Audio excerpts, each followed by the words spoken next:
Því að fá að sjá nýtt fólk, spenningur yfir því að sjá jafnvel nýtt fólk frelsast þessa helgi. En ég vona líka að þessi þrá í hjörtum okkar fyrir því að fyllast enn frekar af anda Guðs. Að heilagur andi fá eiga við hjört okkar og hann fá að vinna svolítið í okkur. Ég þarf á því að halda og ég trú að ég sé ekki einn það. En ég ætla ekki að hafa þessi orð mikið lengri að sinni. Við ætlum að halda áfram í lofgjörð og bara lofa Guð og tignan. Við erum frjálsir því að lyfta nafni hans og gefa honum allan það dýrð og allan hann heiður sem að honum ber. Ég held ég hafi gleymt einu sem er sjálfsög kurteis og það er að kynna sig. Ég heiti Guðni Hjálmarsson og kemur frá Vestmannaeyjum. Þessi hópur sem er hérna fyrir aftan mig, hann kemur frá Selfossi og þið mig gefa einn gott klapp. Amen. Já, góða kvöldi. Gaman að sjá okkur.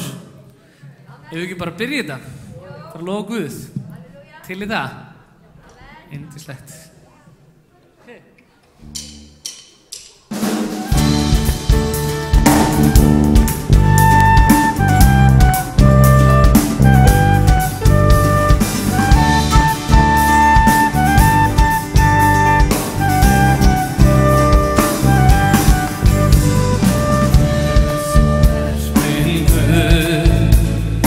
Ég vil ávallt lofa þig, Guð, þú ert minn Guð.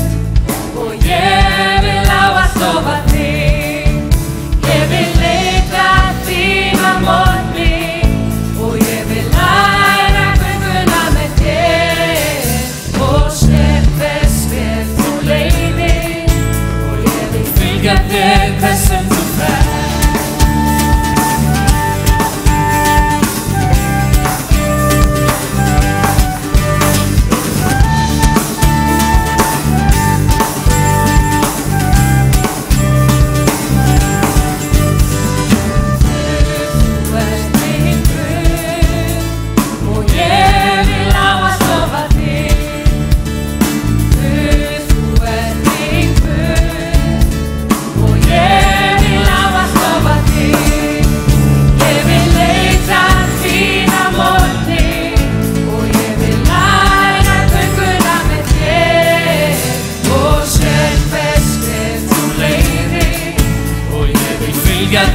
Hvert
sem þú ferð, ég vil fylgja þér hvert sem þú ferð. Þú ferð, halleluja. Við heiðum þig og þóttin og við leið syngjum við, halleluja. Þú ert þóttin verður og við leið syngjum við, halleluja.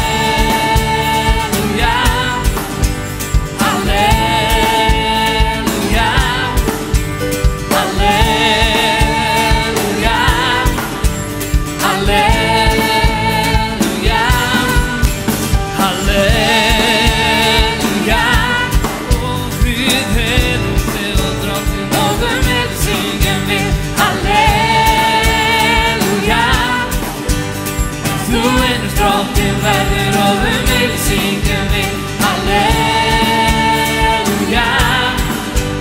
Halleluja, Halleluja, Halleluja.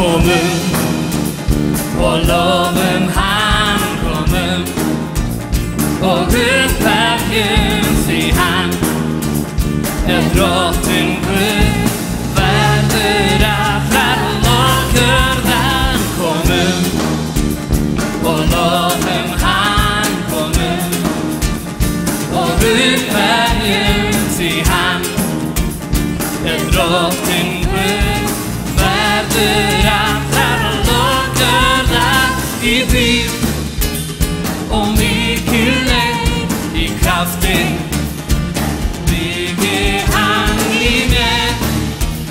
Nú lifir hann, andi hans leysti mig, nú verður frjáls. Komum og lofum hann, komum og upphefjum því hann drottinn Guð, verður allar lokkurðan.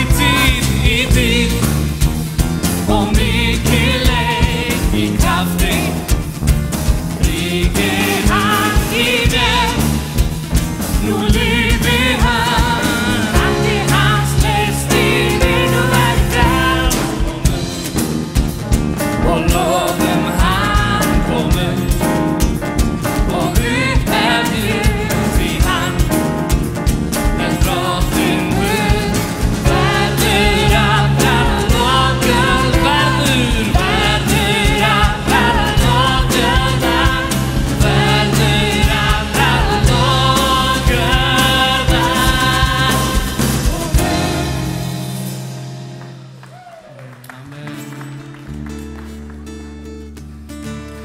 Amen.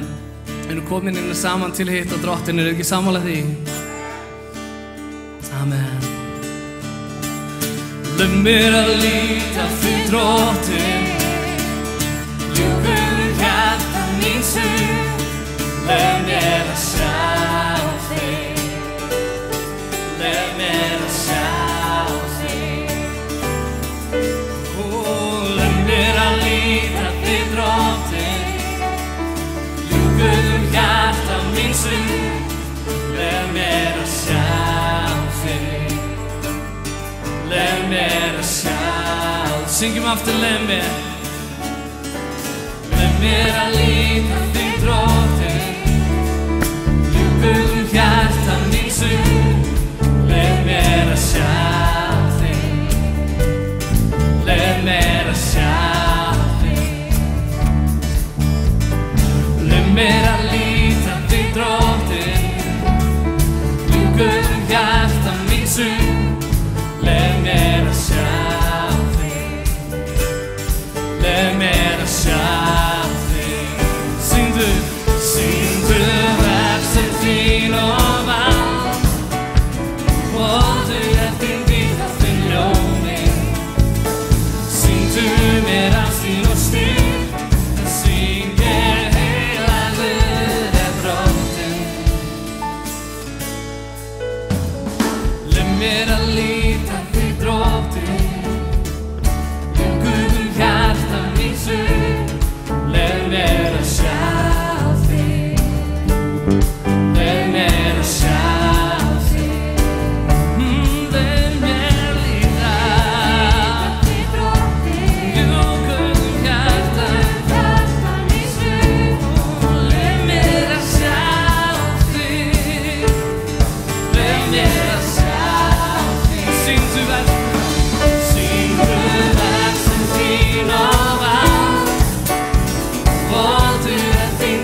Gefa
Ég vil þjóna,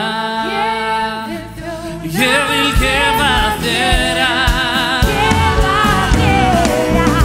Ég sem týna öllu hjarta, lofa þig með öllu í mér. Eiga þig frá að tigna, eiga þér með lofsöngri. Ég sem týna öllu hjarta, lofa þig með öllu í mér. Eiga þig frá að tigna, eiga þér með lofsöngri.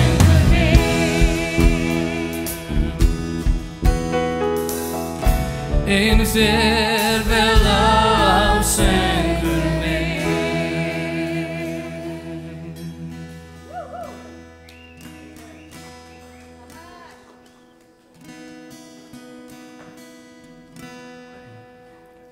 Hugrún.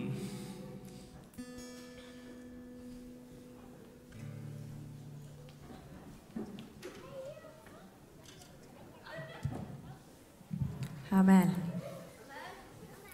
Velkomin á Kotmót.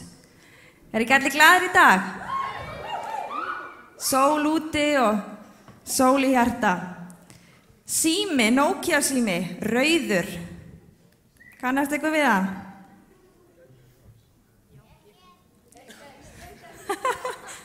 Enginn. Þá er hann bara hjá mér. Ekkert mál. Ég lofa að Guðna að vera mjög góð. En það eru svona nokkur atriði sem ég þarf að hamra á. En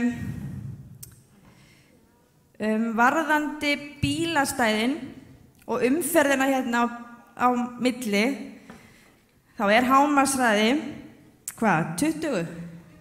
15? Er það ekki alveg nóg? Málið er það að það eru líka fullt af börnum á leiksvæðinu og lækurinn er spennandi og svona ýmislegt að hérna, við skulum bara gæta okkar í umferðinni hérna þegar við erum að bakka og keyra hérna að það eru lítil kríla á vappi. Bara góð áminning til okkur allra. Vinsamlegast með hérna bílana á tjaldstæðunum. Þeir sem eru búin að afferma bílana ykkar, færa það yfir á bílastæði. Og þeir sem eiga eftir að borga tjaldstæði, vinsamlegast borga tjaldstæðin. Hundar eru bannaðir hérna við örkina. Lindin, ef þið ætla að horfa eða hlusta, þá er lindin.is til þess að hlusta, lindintv.is til þess að horfa. Varðandi tónleikana, núna sem er á sunnudaginn, þá eru miðar seldir á morgun. Og þeir sem hafa greitt fyrir gistingu hér, borga 1000 kall, en þeir sem hafa ekki greitt fyrir gistingu og eru bara komið í dagsferð, greiða 2000. Það er frítt fyrir börn ef þið sitja í fangi, en ef þið ætla að taka stól þá kostar það 1000 kall. Þannig að það er ekkert fleira núna í dag.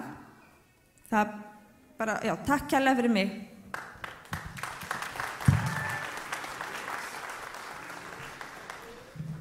Takk fyrir Hugrún. Við erum með vinkonu okkar hérna frá Bandaríkjunum sem ætlar að fá að syngja með okkur í næsta lagi, Janelle.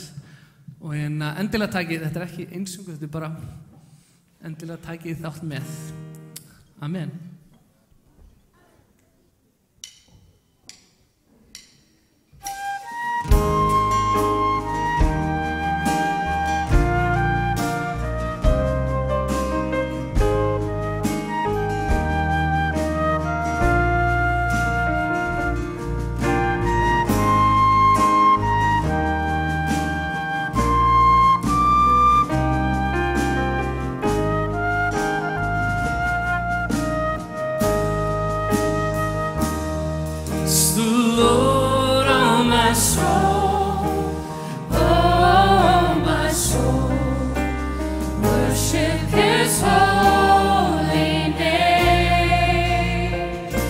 Sing like never before.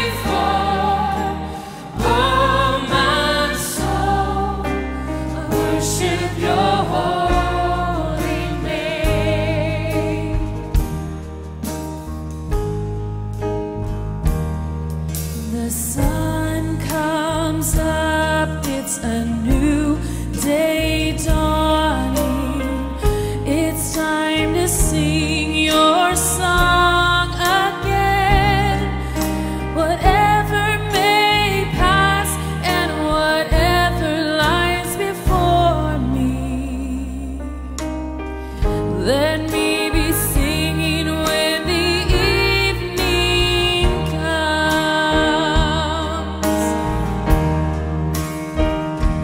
Bless the Lord, oh my soul, oh my soul.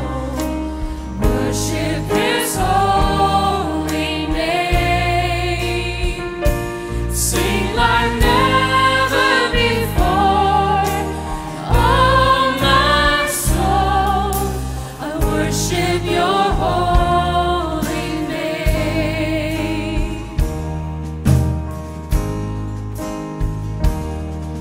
You're rich in love and you're slow to anger.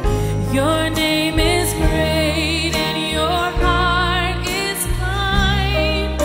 For all your goodness I will keep on singing. 10,000 reasons for my heart to find. Bless the Lord, oh my soul, oh my soul. Worship His holy name. Sing like never before, oh my soul. I worship your holy name.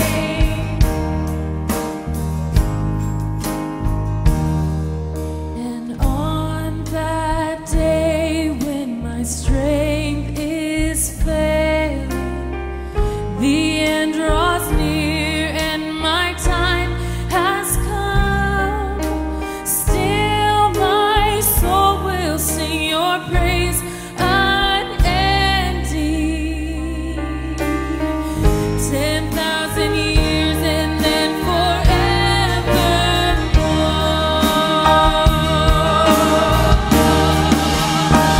So bless the Lord, oh my soul, oh my soul.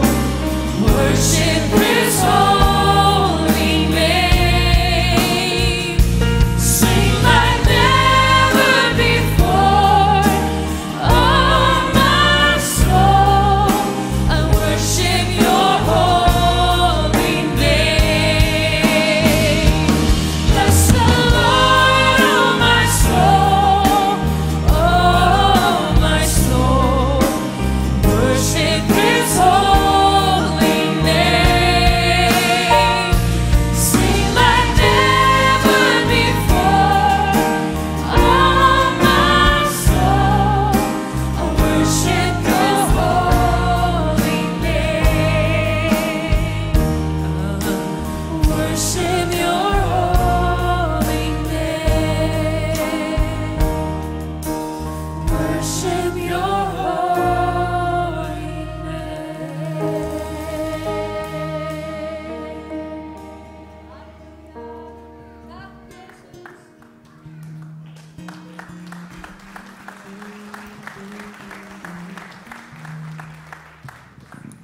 Vá, hvað þetta var fallega sungið maður.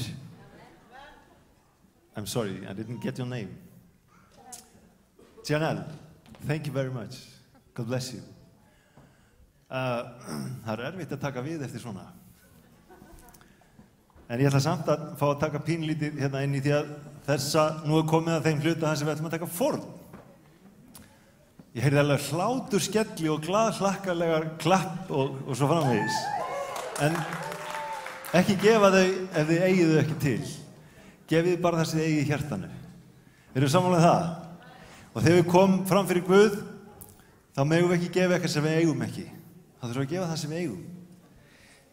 Það ein frásaga í Biblíunni sem að ég kom með fram fyrir söfnuðum minn daginn að öðru tilefni mér, en hún liggur ennþá að hjarta mínu og ég ennþá spenntur yfir og mér langar að gefa ykkur hana hérna í kvöld bara í örstuttum orðum. Það að segja, það var þannig að Elísa spámaður var komin á grafarbakkann, var beið dauða síns og það var konungur Ísrael sem kom til hans og grét hann og var sorgmæddur yfir því að spámaður drottins væri að fara og kveðja þennan heim. Hann kemur til hans og hrópar ó þér eitthvað riddarar og ég man ekki orðin, en Elísa segir við hann, taktu örina þarna og bogann þinn og skjóttu út gluggann. Og þetta var konungurinn, þetta var ekki eitthvað svona bara eitthvað sveitadurgur utan á landi eða eitthvað sópari í bænum, þetta var konungur landsins, munið það. Og hann skaut út gluggann sem var hlýðin spámanni drottins. Síðan segir spámaður við hann, taktu bogann þinn og örvarnar þínar og sláðu þeim í jörðina. Og hann, þá tekur örvarnar og bogann og svo leggur hann aftur frá sér og þá segir spámaður við hann, af hverju slóstu bara 3 sinnum í jörðina? Af hverju slóstu ekki 5 sinnum eða 6 sinnum?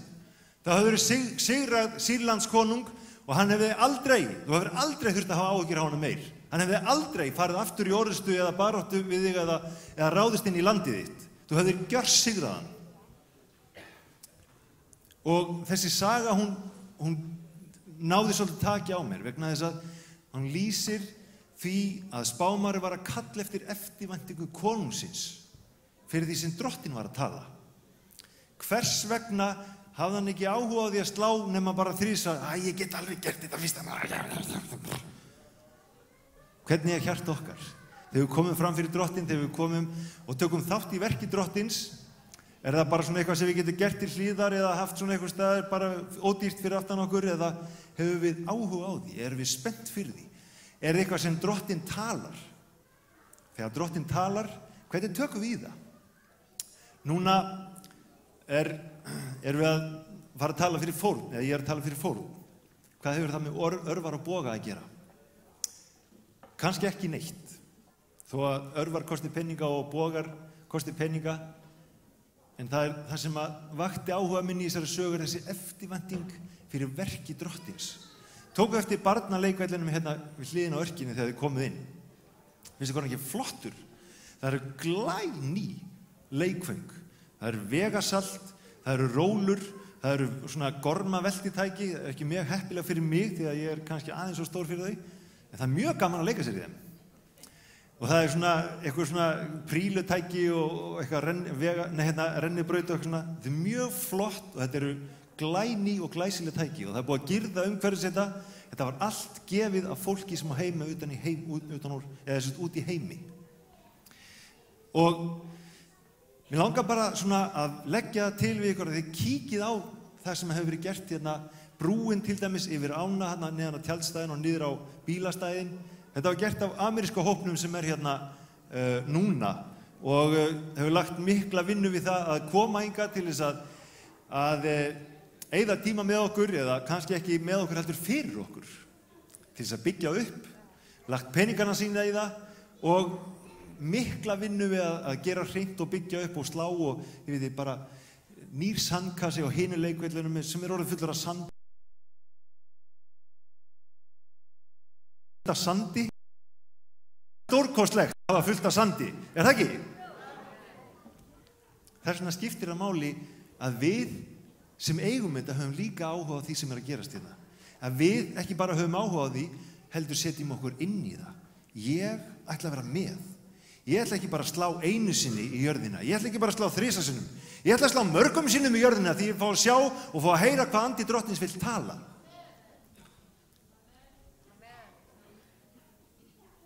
Ég segi amen. Ég ætla að biðja ykkur að rísa úr sætum. Ég ætla að biðja fórnar töku fólk eða samkomu þjóna að gera sig klár til þess að taka fórnina. Ég ætla að fá að gera stutta bæn og svo höldum áfram með að lofa Guð og tigna hann. Amen. Þakka þér Faðir að þú ert undursamlegur. Ég þakka fyrir að þú ert náðarsamur. Ég þakka fyrir að þú ert líksamur drottinn. og ég þakka fyrir það þá enginn inni hjá þér. Og ég lofaði fyrir það, Drottinn minn, að þú hefur gefið okkur öll okkar auðæfi, þú hefur gefið okkur allt sem við höfum á milli handana, það sem við höfum til þess að skýla okkur með og það sem við höfum til þess að gleðja okkur með. Og ég lofaði fyrir það að þú hefur gefið okkur það vegna þess að þú ert góður Guð. Og ég bið Drottinn að leið okkur til þess að við megum á sama hátt vera örlát og gjafmild. Og Drottinn minn, og ég þakka fyrir það að þú hefur gefið okkur nóg af öllu. Og ég bið að hjálpa okkur til þess að hafa þetta sama hugarfar og þú, Drottinn minn, að halda ekki að okkur, heldur til þess að mikla og tigna þig. Þú ert verður að fá alla dýrð og allan heiður. Og ég þakka fyrir að þú blessar góðan og glaðan gjafara. Og ég þakka fyrir að þú stendur ekki eða situr ekki á blessun þinni, né heldur henni aftur, heldur úthellir henni yfir okkur af nægtum þínum, Drottinn. Í Jesú nafni ég lofa þig. Verð þinn vilji, amen. Amen. Drottinn bless ykkur.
Ég vil reisa þér hásæti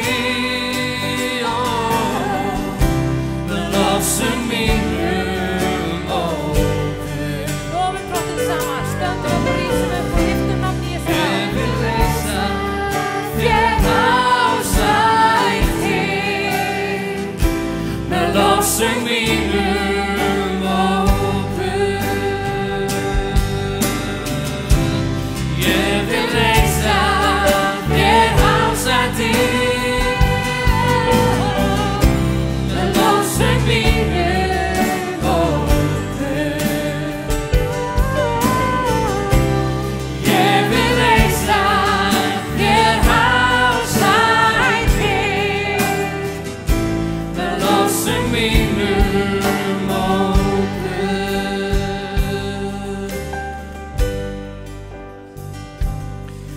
Ég tilbið þig, ég tilbið þig, ég tilbið þig, ó Guð.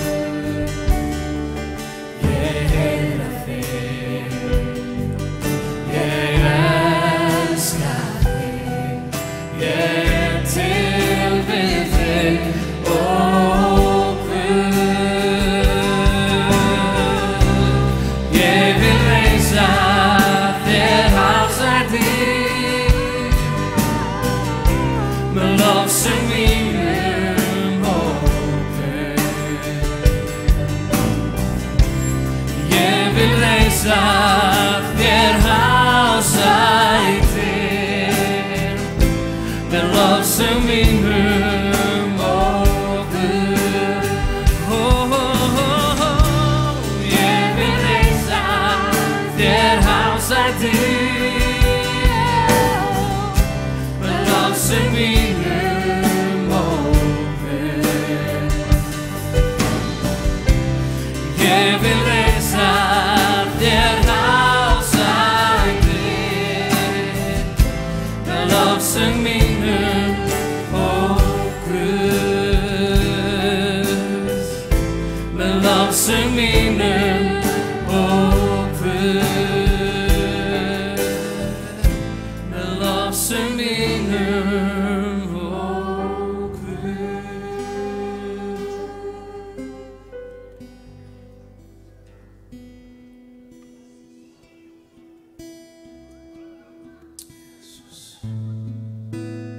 Við erum komin saman, drottinn Jesús. Þín nærveru, drottinn Jesús, til að hitta þig.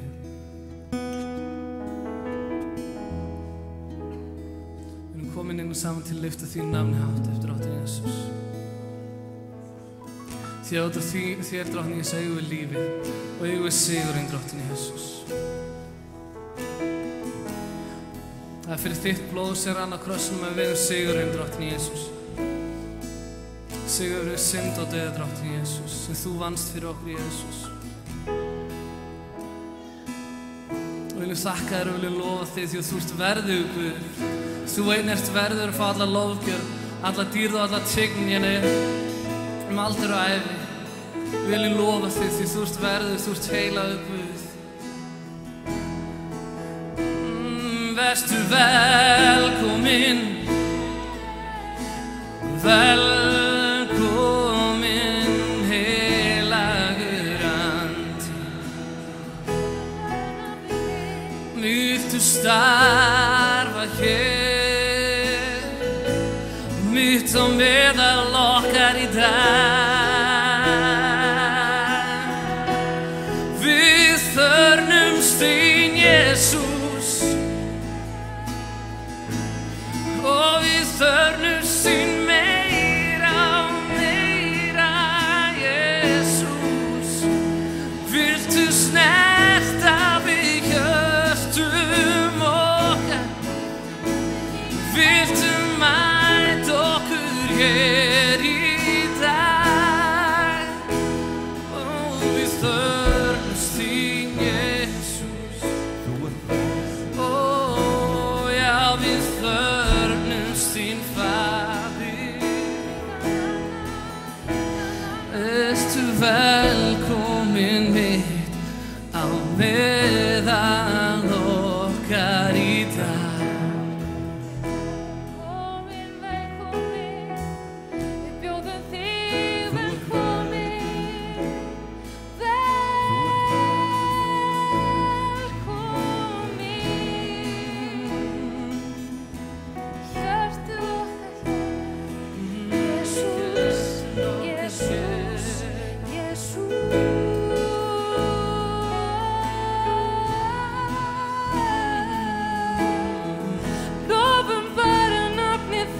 Við tegnum þig, Jesús. Við heyrum bara nafnið þitt. Enginn annar er sem þú, minn.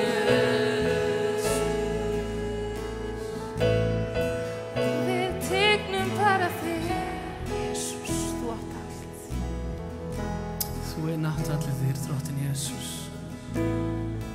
Og segir í þínu orði hvað sem 2 eða 3 eru samankomnir í þínu nafni, Drottinn Jesús. Þar þú mitt á meðal. Við þráum þig, Jesús. Það aðeins fyrir þig að þú við komum hérna saman, Jesús. Ef það væri ekki fyrir þig, þá væri við ekki hér, Jesús. Vil ég lofa þig, Drottinn Jesús. Leggjum allt til hliðar og gefum þér allt. Við leggjum allt til hliðar, gefum þér allt, já allt, já allt. Við leggjum allt til hliðar, gefum þér allt. Við leggjum okkur sjálf til hliðar í smástund.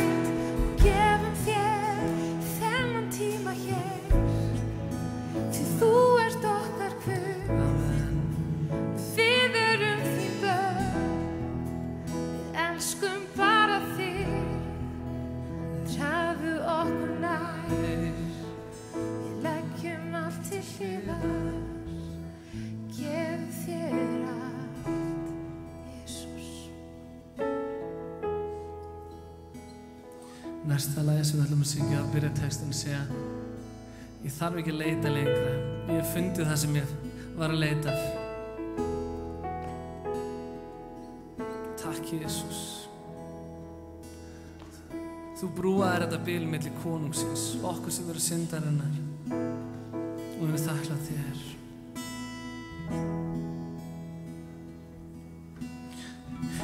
I'm not searching anymore. I found what I'm looking for. Thank you, Jesus. You made the link between the sinner and the king.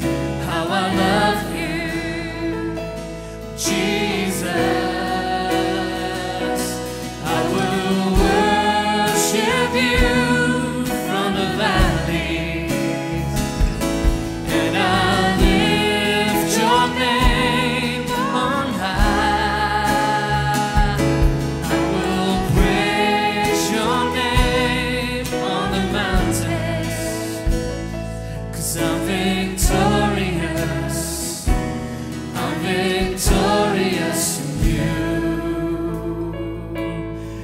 This place your spirit lies.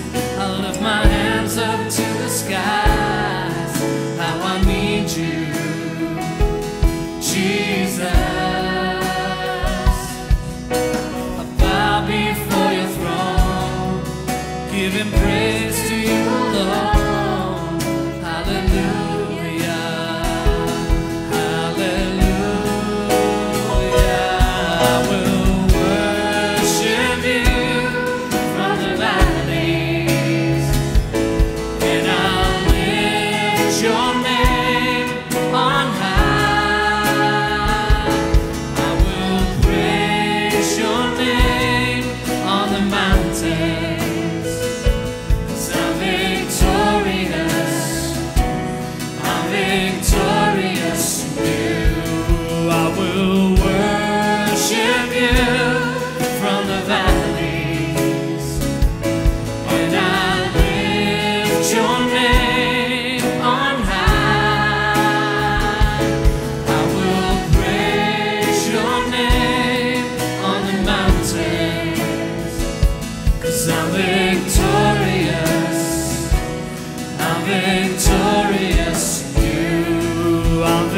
victorious.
aðeins þú.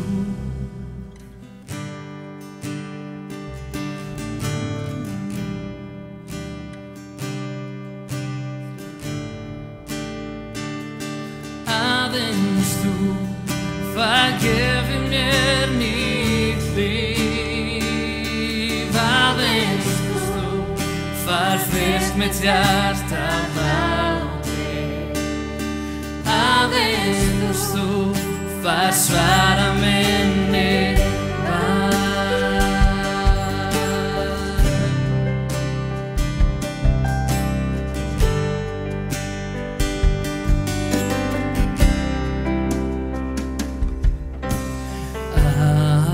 Aðeins þú drottinn, farðu fyrir mína dýpstu hjartans strá.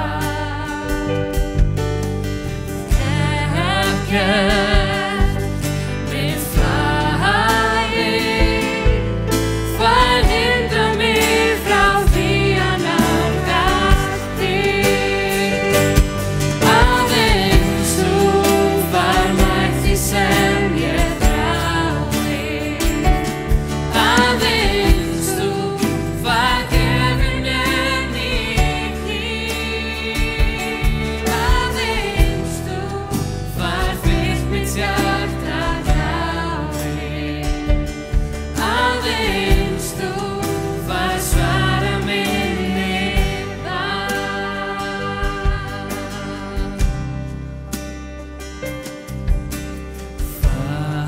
Faðir, ég hann þér, kom upp fyrir mína dýpstu hjartans strá. Fylldu mig vefli, kærleikur þinn fyllti hjarta mitt. Aðeins þú fær mætt því sem ég þrái. Aðeins þú fær gefur mér nýtt líf. Aðeins þú fær fyrst mitt hjarta báði. Aðeins þú fær svara minni bæn. Aðeins þú fær mætt því sem ég þrái. Aðeins þú fær gefur mér nýtt líf. Aðeins þú fær fyrst mitt hjarta báði. Aðeins þú fær svara minni bæn. Aðeins þú fær svara minni bæn. Aðeins þú fær svara minni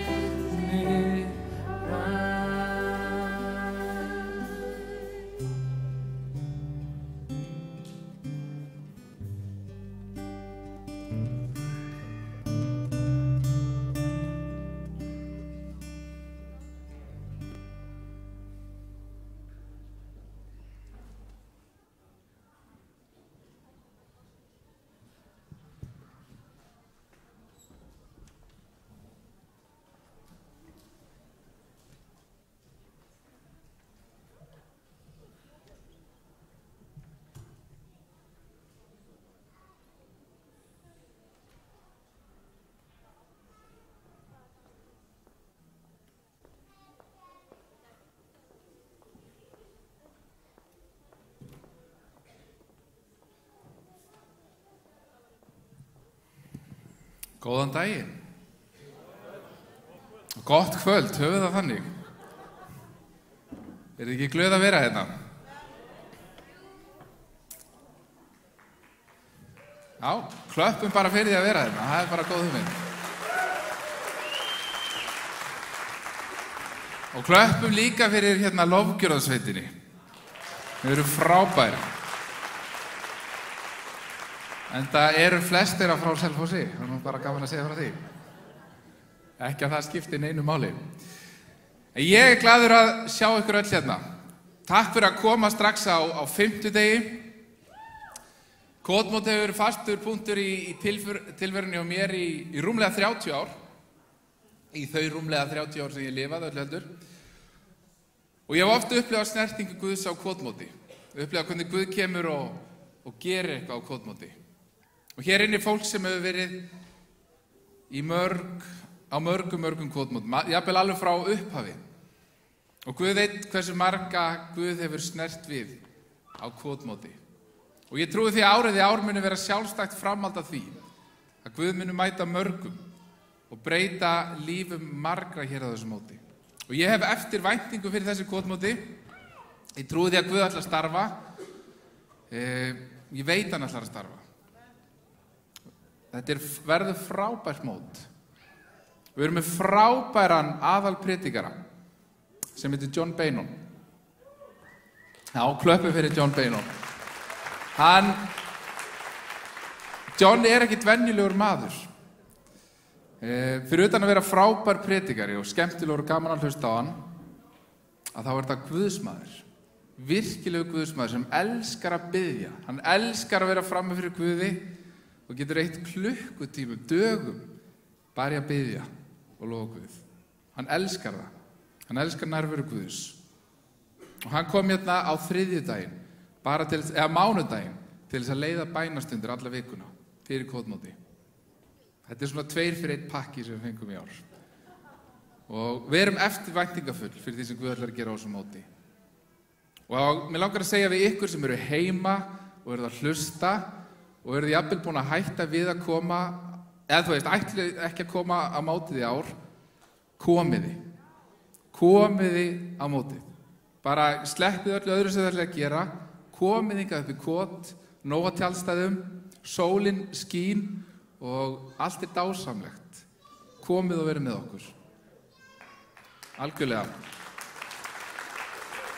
Og með þeim orðum að þá set ég 64. samkvæmt opinberu talningu, 64. Kotmótið í Kirkjulækjarkoti.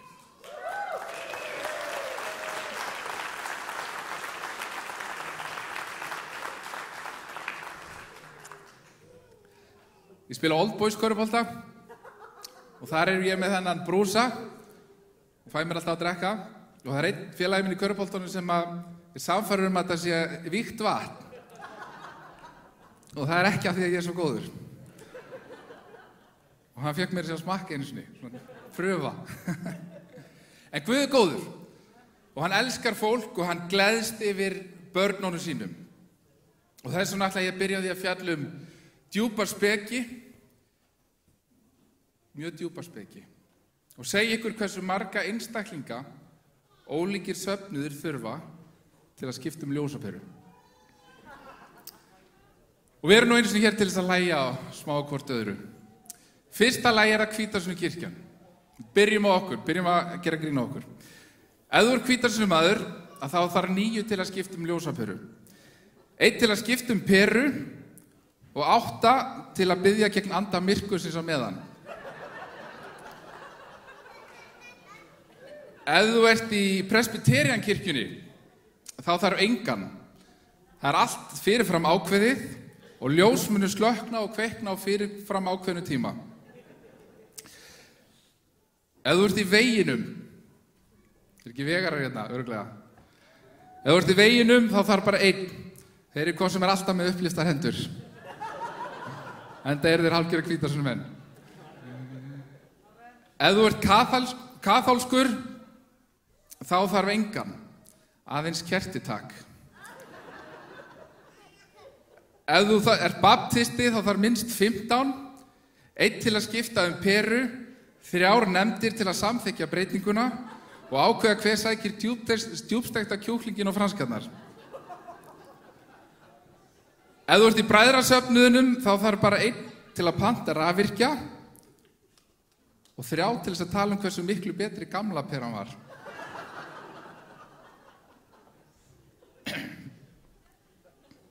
Mormónar. Ég samdi þetta ekki.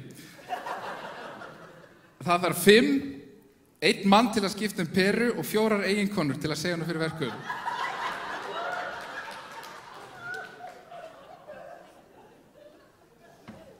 lúþeskir, og ég ætla fyrirfram að biðja alla lúþeska vini mína afsökunar. Lúþeskir, þá þarf engan. Lúþeskir trú ekki á breytingar. Þetta allt í góðu. Og að lokum, Amis fólk. Hvað ljósapera?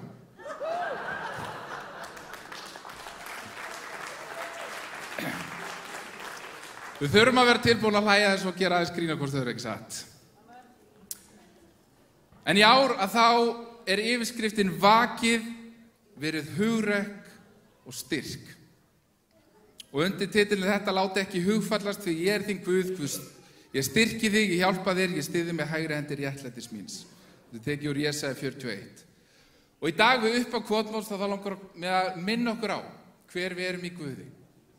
Hver Guð er. Og þetta orð sem hefur verið á hjarta mínu allt þetta ár hvernig við þurfum að tengja okkur Guði, hvernig við þurfum að lifa með Guði, ganga með Guði og vera tengt honum.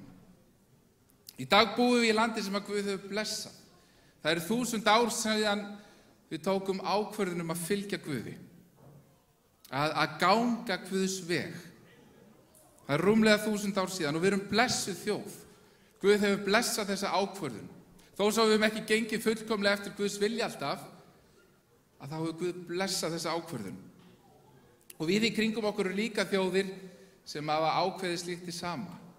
Vestrænar þjóðir sem hafa ákveðið að hafa krossinn fremstan, að fylgja Guði. Og í gegnum aldina hefur byggt þjóðfélagi og orðum Jesú Krist. Og þessar þjóðir sem hafa tekið þessa ákvörðun hafa heilt yfir búið frelsi sem er algjörlega óþekkt í öðrum heimshlutum. Við búum við velmegun sem er óþekkt í öðrum heimshlutum. Og yfirleitt búum við stjórnarfar sem er óþekkt í öðrum heimshlutum.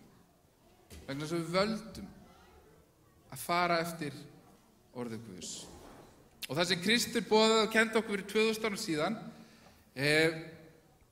hefur veitt okkur hagsæld. En því miður eru margir blindir á þetta. Alls staðar í þjóðfélaginu og einu vestræna heimi eru hægt að sjá þetta. Við sjáum ekki hvað er grunnurinn að okkar velgengni, að okkar friði. Það er ekki mannleg viska, heldur það við völdum að ganga veg orðsins. Og það er sorglegt að sjá hvernig fleiri og fleiri gefa Guð upp á bátinn. Og kirkjan í einu vestræna heimi er víðorðin veik. Fólk lítur svo á að við þurfum ekki lengur á Guð að halda. Að við getum þetta bara sjálf, að við kunnum þetta allt saman. Og það var frétt daginn sem þið sáuðu örugglega, sem sagði að Ísland var í hópi 10 þjóða heimsins sem eru hvað trúlausastar. Og það er sorglegt. Hvað við erum blind á það sem Guð hefur gert fyrir okkur.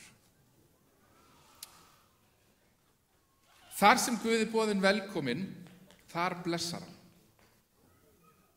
Þar sem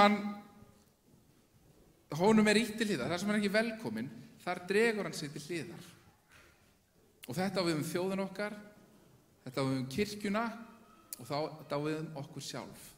Við þurfum að bjóða Guð velkominn. Við þurfum að gefa Guð verkheimild á meðal okkar til þess að hann geti starfað. Hvernig getum við gert kröfu á Guð að hann blessi okkur en við viljum ekki fylgja honum? Hvernig getum við gert kröfu að hann blessi lífið okkar en dagstaglega viljum við ekkert með hann hafa? Guð er ekki bara til svo hann getur blessað okkur. Guð elskar að blessa okkur. En það er ekki eini tilgangur. Hann kallar okkur til þess að fylgja sér, til þess að ganga með honum. Og þegar við fylgjum honum, þegar við gerum Guðs vilja, þegar við elskum nærveru hans, vitið hvað er þá óhjákvæmileg aukaafurð á því? Það er blessun Guðs. Það fylgir því blessun að fylgja honum. En ef við fengjum bara blessunna, en fylgdum honum ekki, þá myndum við ekki vita hvaðan blessunni kæmi. Þannig við þurfum að fylgja Guði til þess að upplifa blessun hans. Við þurfum að þekkja Guð. Hann þarf að skipta okkur máli. Skiptir það þið máli hvað orð Guð segir? Við þurfum að taka ákvörðun það daglega að fylgja Jesú. Að Jesús sé drottinn í lífum okkar. Amen fyrir því. Í Matthews 7. kafla talar Jesú. Og hann segir ótrúlega mikilvæga hluti. Og ég ætla að stikla á stóru.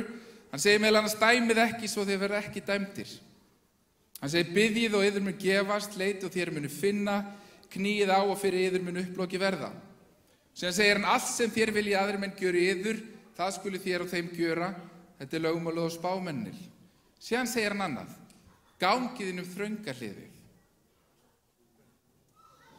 Og síðan segir hann, af ávöxtunum þeirra skuli þið þekkja þá. Hvort lesa menn vínber af þyrnum eða fíkjur af þyrslum. Og síðan segir hann þetta alvarlega vers.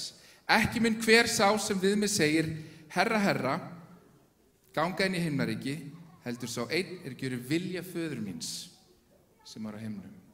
Sá einn sem gengur með Guði og fylgir honum. Þannig ef við drögum þetta saman, þá það ekki dæma, biðið og leitið Guðs, gerum við aðra eins og við viljum aðrir gera fyrir okkur, göngum inn í þrönga hliðið, við þekkjumst ávöxtunum og bara sá sem gerir vilja Guðs mun ganga inn í himnaríki. Og í 24. versi segir hann, hver sem heyrir þessi orð mín og breytir eftir þeim sá líkur hygnum manni byggði hús sitt á bjargi. Nú skall á steypiregn, vatni flæddi, stormar blésu og buldu á því húsi, en það féll eigi, því að það var grundvallað á bjargi. En hver sem heyrir þessi orð mín og breytir ekki eftir þeim, sá líkur heimskum manni byggði hús sitt á sandi. Steypiregn skall á, vatni flæddi, stormar blésu og buldu á því húsi, það féll og fall þess var mikið. Þitt hús byggt á bjargi eða sandi? Hver grundvöllurinn í lífiðinu? Ég sannfærður að hérinn eru margir sem hafa byggt hús sitt á bjargi. Lagt grunninn á góðu kristnu lífi, göngu með Guði sem átti sannarlega að endast allt lífið. Og það var lagt upp með að þetta endast allt lífið. Ég var í sumarlöggunni á Selfossi ár 2004-05. Þá fikk ég löggubúning og allt saman. Kylfu og meis, sem ég notaði aldrei reyndar. En eitt af þeim störfum sem að ég fekk svolítið oft þessi sumur, var á nóttunni og þá átti ég að keyra löggubíl á undan húsum sem var verið að flytja. Þau eru örugglega séð svoleiðis. Og það er ekkert rosalega gaman. Það er ekkert spennandi við það að keyra á undan húsum á 40 km hraða. Það er hægt að flytja hús af einum grunni yfir á annan. Og sum okkar hafa gert það. Við höfum lagt góðan grunn í upphafi. Við höfum staðið orðið Guðs, við höfum ætlað að fylgja Guði. Við höfum trúað því sem stendur í Biblíunni og vilja ganga með Guði alla leið. En síðan hefur það gerst á einhverjum tímapunkti og kannski á löngum tíma að húsið okkar hefur verið færst úr stað.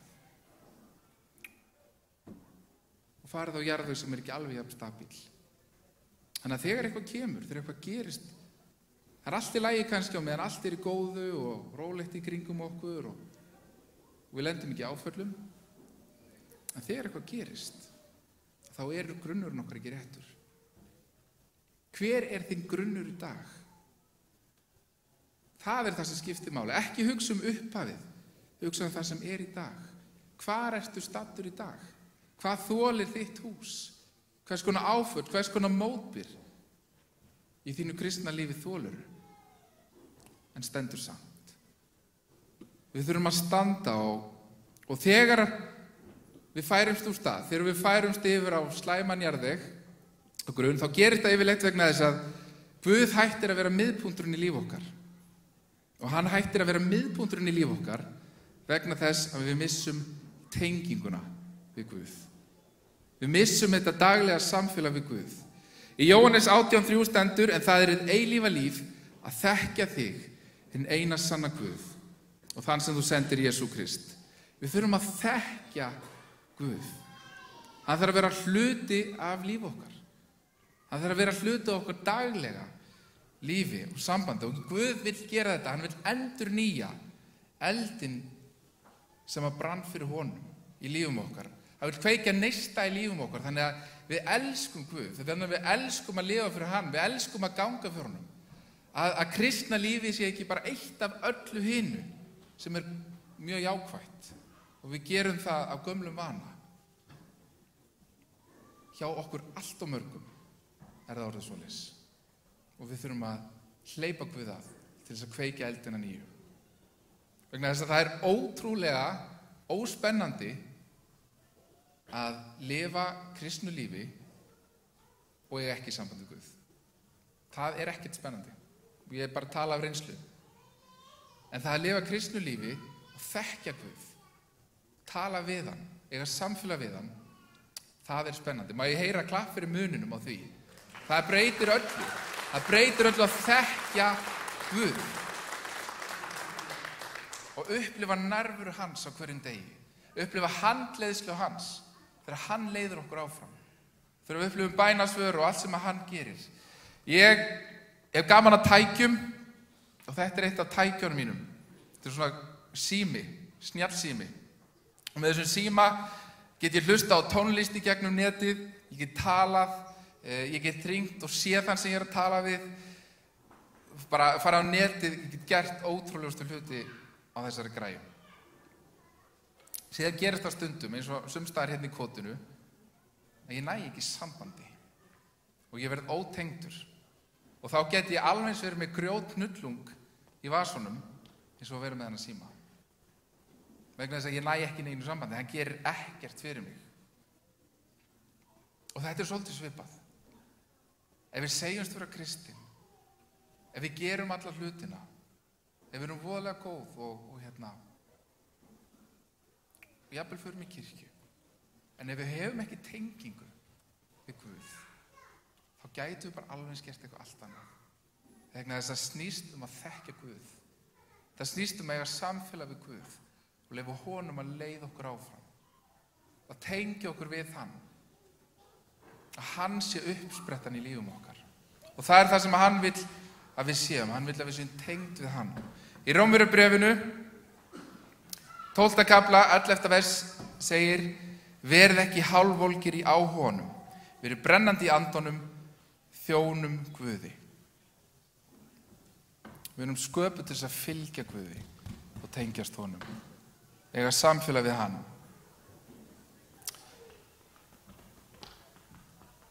En sum okkar trúa því af ykkur reynslu kannski að þetta bara virki ekki fyrir mig, virki ekki fyrir þig. Þetta virkar fyrir alla hina, þessi handleiðsla Guðs og þetta persónulega samfélagin, ég bara ekki þannig. Og sumir trúa því.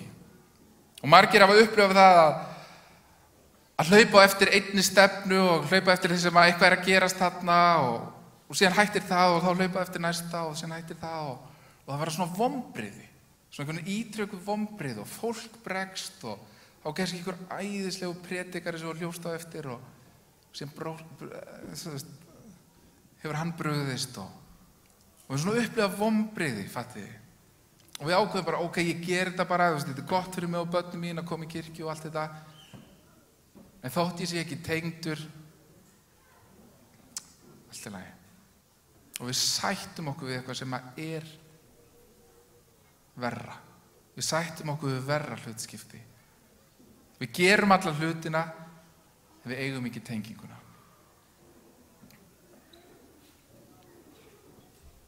Þetta snýst að þekkja Guð og ganga með honum. Mér langar að segja ykkur eitt dæmi með leyfi kona minnar. Svona smá líkingu. Kona mín sem barn og unglingur var mikill íþróttamaður. Ég var það ekki, en hún var það. Og hún á alls konar verðlaun og verðlaunapeninga fyrir frjálsar íþróttir. Og var einhvern tímann íþróttamaður Rangárvallasýslu. Pæliði því. Það nú stórkostlegur árangur. En 2 ár röð með þessu. En hún var öll í spretthlaupunum. Hún hljóp spretthlaup, 100 metra og 200 metra og eitthvað svona sem hún kláraði hratt. Og einu sinni var hún beðin að hlaupa 800 metra hlaup og hún hljóp það eins og hún var að hlaupa spretthlaup. Þannig að hún fekk blóðuna sér og þurfti að hætta áður en hlaupið var búið. Og frá þeim tíma, hún hefur verið svona 13 ára gömul, þá trúði hún því ekki að hún gæti hlaupið langhlaup. Og margoft í okkar hjónabandi hefur hún sagt mér, ég get ekki hlaupið langhlaup. Ég get bara hlaupið spretthlaup.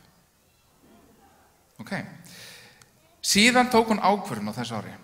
Áður hún ætti afmæli 25. ágúst á þessu ári, þá ætlaði hann að vera búin að hlaupa 10 kílómetra, sem var algjörlega óhugsandi í hennar huga.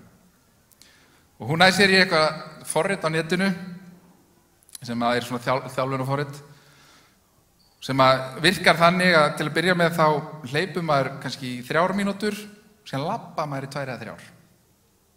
Svona þægilegt að koma sér á stað. Og þannig var hún búin að vera í svolítinn tíma, samt í fínu formi, skiljið. En hún fór eftir þessu forriti og hún hafði mest á ævinni hlaupið svona rétt í kringum 5 kílómetra, en alltaf með þessu, með því að labba á milli. Fattið þið? Og það var eitthvað svona í henni bara að, þú veist, ef það hún gæti bara ekki meira, hún gæti aldrei hlaupið lengra. Og í daginn, bara núna fyrir nokkru vikum, þá kemur hún og erum við eitthvað að tala um þetta og ég segi við hana, Gunna, ég held þetta sé bara í hausnum að þér. Ég held þú geti bara hlaupið lengra. Og ég held þú geti hlaupið lengur. Og það gerðist bara eitthvað innra menni við þessu orð. Sama dag, þá hljóp hún, labbaði ekkert, hljóp 7 kílómetra. Sama dag. Hún bara trúði því að hún gæti hlaupið. Það kom eitthvað nýtt innra með henni. Og hún hljóp alltaf, ok, ég ætla að hlaupa þessa götu. Síðan var gatan búin og þá hljóp hún næstu götu. Og þá gat hún það og þá hljóp hún næstu götu og stoppaði aldrei. Næstur hún fór hún að hlaupa, klára hann 10 kílómetrana. Ok?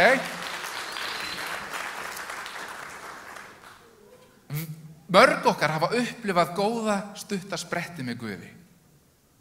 En við höfum einhvern veginn bara ekki trú á því að við getum hlaupið langhlaupið. Að við getum haldið áfram, við getum á daglegt samfélag með Guði. Og kannski er það vegna þess að við höfum fengið blóðuna sér. Við höfum gert eitthvað og lent í að fá blóðuna sér þegar við ætlum að hlaupa á stað. Og við trúum bara ekki að við getum þetta. Að við getum raunverulega lifa fyrir Guð og stöðu samfélag við Guð. Og mér langar að segja við þig, alveg eins og ég sagði við Gunnu, þú getur átt varanlegt samfélag við Guð. Og þú getur upplifað daglega göngu í krafti heilags anda. Þar sem hann leiðir þig á hverjum einasta degi. Þar sem þú upplifir sigur og þó svo stundum að þú þreytist örlítið. Að þá getur þú haldið áfram og þú þarft ekki að gefast upp. Þannig að Guð er með þér og þú getur þetta. Þú getur haldið áfram á göngur með honum og það á við alla hér inni. Það eru allir, það er engin undantekning.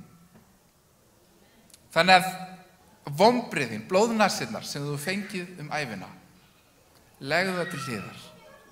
Leyfðu Guði að taka þig á þann stað sem að þú átt að vera. Margir hérna inni eru skapaðir fyrir eitthvað miklu meira en þeir eru að gera. Miklu stærra hlutverk.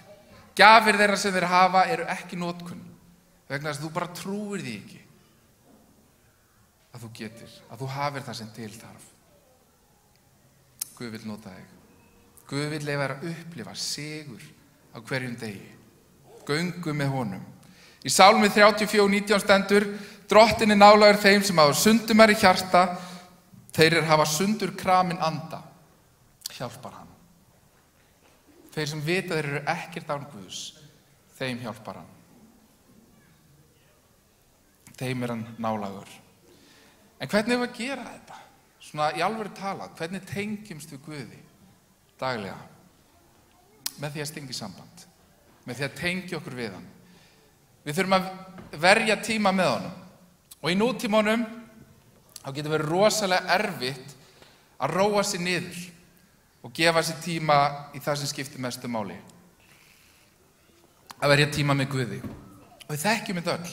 Við þekkjum hvað það getur verið svo brjálað að gera. Og Guð verður alltaf svona afgangsstærð í lífum okkar. Og það er þetta með síman. Frábært tæki, nota hann sem líking aftur. Ég get verið í sambandi og talað, en þegar batterið tæmir sig, þá tala ég ekki neitt. Við þurfum að hlaða síman á hverjum degi, ekki satt? Og við þurfum að hlaða okkur á hverjum degi. Til að við séum andlega fitt til að takast á við það sem er í gangi og það sem mætir okkur. Við þurfum að stinga í samband til að fá kraft og við verðum, ef við ætlum að ganga með Guði, ef við ætlum að lifa með honum, þá verðum við að stinga í samband á hverjum degi. Ef við gleymum að hlaða, gerum við mikið á þess að hlaða, þá dettum við úr samband og við hættum að heyra frá Guði. Kristna lífi fyrir að vera erfitt og ekki spennandi. Við verðum að eiga tíma með Guði. Bænin er andadráttur trúar og kannist ekki við þetta sem ég er að lýsa. Hvernig því að við upplifum stórkostlega tíma með Guði. Það er svona spennandi, það er allt að gerast og við upplifum nærveru Guðs. Síðan smán saman. Þá erum við svo mikið í nærveru Guðs að við gerum það sjaldnar. Við tölum sjaldnar við hann. Og við skiljum ekkert í það smán saman finnst okkur Guð fjarlægast okkur. Á meðan það er við sem erum að fjarlægast hann. Guð þráir þetta daglega samband við okkur. Og það er svo margt sem truflar okkur þegar við förum að biðja. Kannist þið við það? Svo margt sem truflar. Við kannski tökum okkur tíma með Guði og ætlum að tala við hann. Það allt í einu munum eftir myndinni sem við settum á Facebook. Kannski erum við búin að fá like. Þú veist, tjekkum á því. Eða jafnvel komment, það er nú svakalegt, sko. Og þá fyrir hugurinn okkar þangað og við kíkjum á það og við erum alveg búin að gleyma því sem við ætlum að gera. Eða bara eitthvað allt annað. Og þið vitið alveg hvernig þetta er, hvernig hugurinn fyrir hingað og þangað. Við þurfum að taka okkur tíma með Guði. Við þurfum að gefa Guði tíma. Tómas, sem var leiða lóðgjöruna, hann var að giska á það hvað ég myndi vitna oft í gróðurhúsið mitt í ræðinni. Ég ætla að gera það einu sinni. Hann sagði 2 svar. Og sumir hafa heyrt þetta dæmi, ég elska gróðurhúsið mitt. Það er svo gott, það er svo mikill innblástur í gróðurhúsinu. Þetta er svo lifandi. Ég rækta tómatplöntur. Og hún Heiða, sem er í kirkjunni á okkur, hún sagði mér að snemma eftir að ég fekk fyrstu tómatplöntura að þegar tómatplönturna vaksa þá koma greinar, en það sem gerist er að á milli greinana kemur aukagrein, svona í horninu. Og þessi grein vex og hún gerir ekkert fyrir plöntuna annað en að draga frá henni næringu. Og til þess að plantan vaxi sem best þá þurfum við að koma og slíta þetta af, þessa aukagrein. Og þessi aukagrein hefur nafn og hún er kölluð þjófur. Það þarf að slíta þjófinn í burtu til þess að taka ekki næringu. Þetta eru fallegir gestir sem eru komnir hérna. Þetta er hann Hinrikjar sonur minn og Kristján Lára vinkona hans. Allir að fara til mömmu núna? Ég er nefnilega að tala.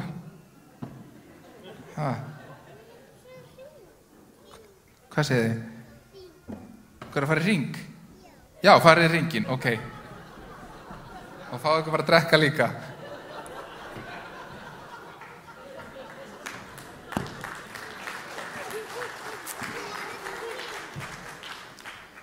Svonur minn og ekki eftir að vera stressað á sviði í framtíðin, held ég. Hvað var ég að tala um? Gróðurhúsið, já. Þjófinn. Hver er þjófurinn í þínu lífi? Hvað tekur þig frá því sem þú átt að vera að gera? Hvað stelur næringu úr lífiðinu þannig að þú vex ekki eins og þú átt að vaxa? Hvað segirðu? Orkusugur, já. Annað nafnið verður orkusugur. Það getur verið fólk, getur verið sími, getur verið sjónvarp, getur verið hvað sem er. Bara hvað sem er. Jafn mismandi hjá okkur eins og við erum mörgun, en við þurfum að skoða í okkar lífi og vera tilbúin að fjarlæga það. Að hleypa Guði þar inn í. Annað að við þurfum að hlýða og treysta Guði. Að þegar kringumstæðina koma, það er svo auðvelt að tala að treysta Guði á samkomum, en þegar við lendum í kringumstæðunum, þá stundum erfitt að treysta Guði. Og þegar við treystum ekki Guði, þá það hindrun í líf okkar. Þá hindrun og tengingunum við hann. Og John var að segja mér frá því þegar ég sótti hann á flugvöllinn, hvernig hann hefur ekki haft fjárhagsáhyggjur í mörg ár. Hann lifir algjör í trú og hefur mjög litlar tekjur, sára litlar tekjur. En Guð mætir alltaf inn í kringumstæðunar, þótt það sé ekki til neinu peningar. Þannig hann búinn að upplifa það svo oft hvernig Guð mætir, hann hefur bara ekki fjárhagsáhyggjur lengur. Það bara búið. Það var margir tilbúin að vera í þeirri stöðu. Guð trúfastur. Guð mætir og við getum treyst honum. Og við þurfum að fara að lifa þannig að við treystum Guði.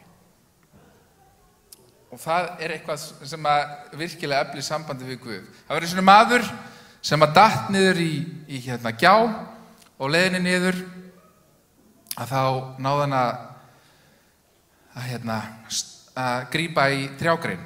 Og þar hékk hann og hann hrópaði: hjálp! Einhverjum uppi sem getur hjálpað mér? Og eftir smástund heyrist dimmri röddu: þetta Guð. Slepptu greininni. Og þannig Guð sjálfur að tala og tilbúin að hjálpa honum. Eftir smástund hrópar hann: ekki einhver annar þarna uppi?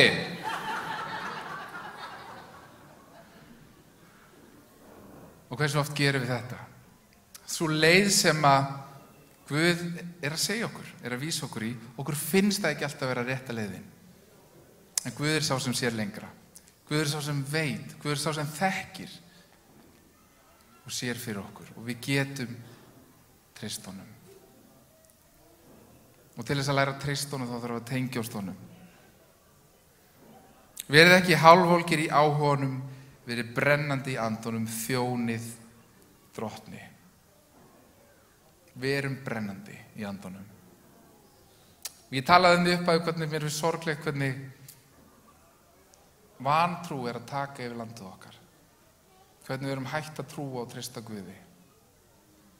Það breytist þegar við breytumst. Það breytist þegar við verum full af krafti. Þegar við höfum mikla trú. Þegar við erum óhrædd, þegar við göngum fram í krafti Guðs, að þá víkur vantrúin, þá sér fólk eitthvað alvöru í lífum okkar. Færum okkur nær Guði. Og mér langar til þess að ef þú ert hér í dag sem að hefur misst tenginguna, eða hún hefur slakað verulega, kannski gekkstu einu sinni fram í trú og krafti Guðs, en þú gerir það ekki lengur. Ef þú gerir það ekki með þeim hætti sem þú vilt. Og þá langar mér að segja að Guð, hann elskar þig. Og Guð hér og hann hefur ekkert farið. Hann hefur ekkert farið frá þér. En þú hefur fjarlægst hann. Og hann bíður eftir að þú komir aftur til hans. Og erfiðleikarnir sem þú gengi í gegnum, blóðnasirnar sem þú fengið, það búið. Þú getur hlaupið langhlaup með Guði. Þú getur gengið með honum. Þú getur fengið að upplifa kraft Guðs á hverjum degi. Og upplifa hvernig hann sá sem að breytir kringumstæðum. Gefðu Guði færi á að gera líf þitt spennandi. Og mér langar að biðja lofgjörun að koma hérna upp.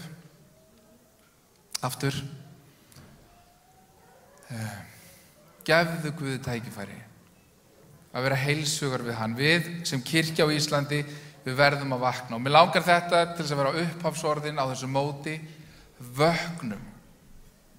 Verum lifandi, verum ekta. Göngum með Guði á hverjum degi. Og þá breytist þjóðin okkar. Hún breytist ekki ef við sem erum kristin erum ekki vakandi. Tökum þetta fyrir okkur hvert og eitt. Mér langar að við stöndum upp núna. Og mér langar að við biðjum saman. Halleluja. Biðjum öll og hrópum til Guðs. Drottinn, ég þakka þér fyrir náð þína, Jesús minn. Ég þakka þér, Drottinn, að þú ert Guð sem að elskar okkur. Þú ert Guð sem að þráir tengingu við okkur. Þú þráir að við fáum að ganga með þér, Drottinn, að ganga með þér á hverjum degi. Og viltu hjálpa okkur að vera ekki sjálfselsk. Drottinn, að vilja bara blessanir en vilja ekki fylgja þér. Að vilja bara það góða en ekki gönguna, Drottinn minn. Hjálpa okkur að ganga með þér, Jesús minn, að hlýða kalli þínu. Faðir, að ganga fram í krafti þínum, Jesús minn. Og Drottinn, ég bið þess að vonbrigði sem við höfum gengið í gegnum þar sem við höfum upplifað, við höfum ekki staðið okkur, við höfum ekki náð að halda út á göngunu, Drottinn. Viltu endurnýja þennan kraft og sannfæra okkur hvernig þú þráir að leiða okkur áfram, Drottinn. Þú þráir daglegt samfélag við okkur og viltu hjálpa okkur að ganga með þér, Jesús minn. Hjálpa okkur að tengjast þér, Drottinn minn, og lifa með þér á hverjum degi, Faðir. Og Drottinn, við sem erum kristin kirkja, Drottinn, og allir þeir sem tilheyra Kristi á þessu landi, hjálpa okkur að rísa upp, hjálpa okkur að vera alvöru, hjálpa okkur að vera ekta, Drottinn minn, að vera raunveruleg, Drottinn, að það sé ekkert hálfkák hjá okkur, Drottinn. Hjálpa okkur að vakna af svefni, Drottinn minn, í Jesú nafn, og við lofum þig. Og Drottinn, ég biði fyrir hverjum og einum sem hér. Ég biði fyrir hverju einasta sæti inni, Drottinn minn. Viltu hræri í okkur þar sem við sitjum. Ef við erum á þann stað að við þekkjum þig ekki neitt, Drottinn, geð okkur löngunni að kynnast þér. Ef við erum á þeim stað að sambandi við þig hefur dofnað og verið dauft í allt of langan tíma, geð okkur þrá til að tengjast þér aftur, Drottinn minn. Og Drottinn, ef við erum á góðum stað með þér, hjálpa okkur að fara ennþá lengra og ganga í allan þann tilgang sem þú hefur með líf okkur, Drottinn, og við elskum þig og við þráum meira af þér. Sem söfnuður þinn þá þráum meira af þér. Og ég hveti til þess að þar sem þú ert, taktu ákvörðun, ég vil meira af Guði. Og ef þið líður þannig, segðu það þá við næsta mann. Ég vil meira af Guði. Sem yfirlýsingu fyrir sjálfa þig. Halleluja. Við ætlum að lofgjörun allar að spila fyrir núna. Og ef þú ert hérna inni sem að finnst að þú þurfur að fylgja svo eftir með fyrirbæn, koma hérna fram og við biðjum með þér, stöndum með þér inn í þá áætlun sem Guð hefur fyrir þig og þú þráir að endurnýja tenginguna við Guð, sambandi við Guð, þú vilt ganga leiðina, þá hvet ég til að koma hérna fram. Og það eru frábæri fyrirbiðendur sem elska Jesús sem að taka mótið þér og biðja með þér. En Guð er hér, látum það ekki fara fram hjá okkur. Halleluja. Amen.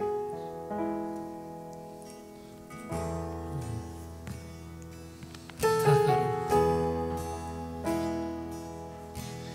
allt það sem ég þrái að heyra þig.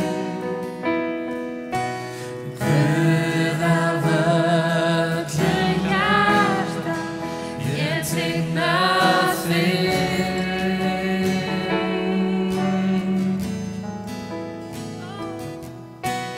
Guð af öllum mætti, ég tilbið þig. Allt það sem ég þrái frá þér.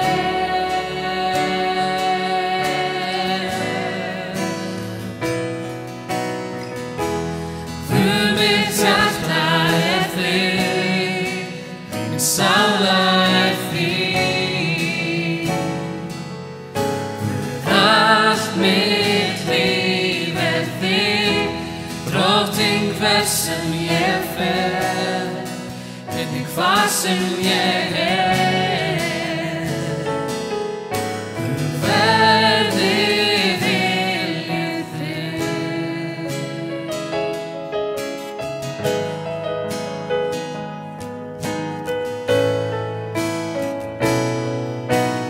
Allt það sem ég þrái að heyra þig.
Við lyftum röddum okkar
Purify my heart. Let me be as gold and precious silver. Purify my heart. Let me be as gold, pure gold, refined as fire. My heart's one desire is to be holy, set apart for you, Lord. I choose to be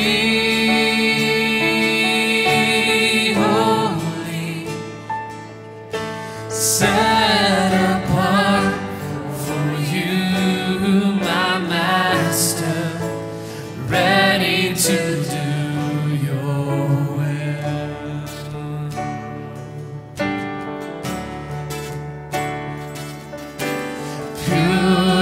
Purify my heart, cleanse me from within, and make me holy. Purify my heart, cleanse me from my sin.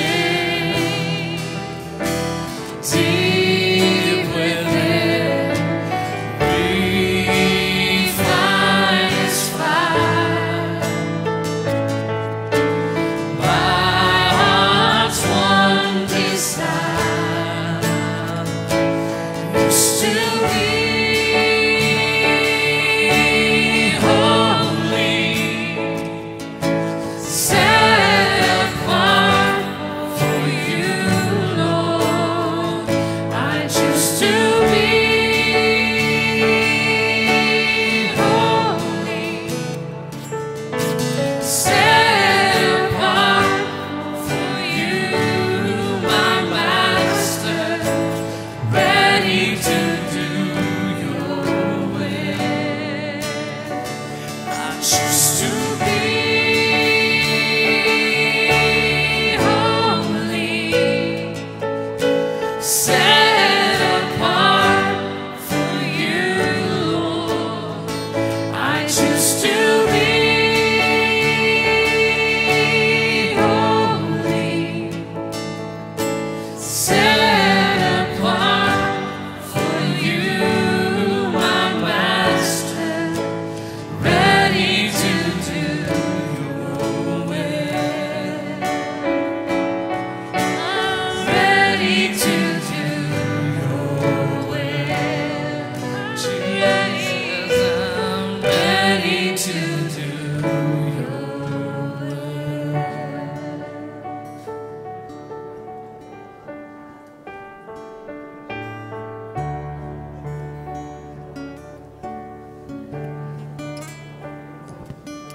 Jæja vinir, komið að enda. Þið sem að vakni klukkan 9 fyrramálið eða fyrir þann tíma þá er bænastund niður í kirkju, hérna fyrir neðan.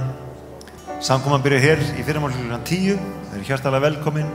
Það verður námskeið, hátíðar vonar, Kristi líf og vitnisburður klukkan 12 í vídeósalnum hérna í kjallara arkarinnar. Allir velkomni þar. Takk eftir að bænastundur auglýsa á miðanum hjá okkur hérna niðri en hún verður niður í kirkju. Takk fyrir. Drottinn blessi ykkur.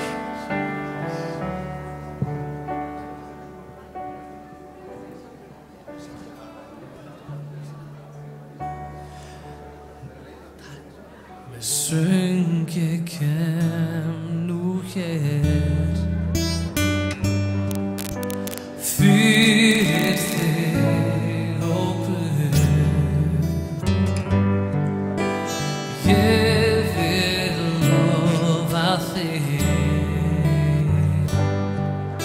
með þessum litla söng, því ég veit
Ríkið þitt mitt á meðan verði allur viljið þinn.